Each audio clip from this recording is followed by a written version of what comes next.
The Canberra was the first jet to cross the Atlantic without refuelling back in 1951.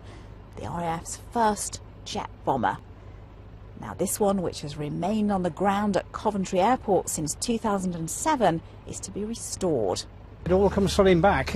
We used to do a very comprehensive walk around the aircraft before we flew it. Joyous news for retired RAF pilot Stuart Waring, who's travelled here from Stamford in Lincolnshire. He flew this very plane from 1980 until 1982.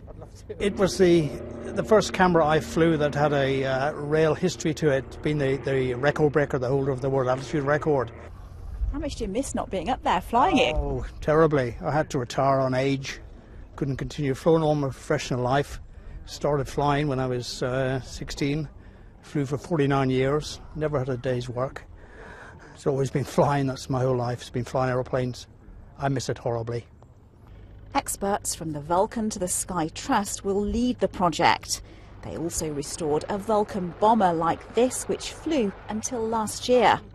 The work will take place at Robin Hood Airport in Doncaster, but transporting it there won't be easy.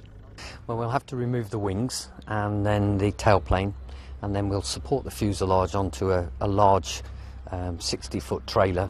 It's thought only 5 of these planes are currently flying in the world, none in Europe though. This restoration means this record-breaking plane could be in the skies over Britain again by 2018. Fundraising is underway for the work. It'll cost an estimated £1 million.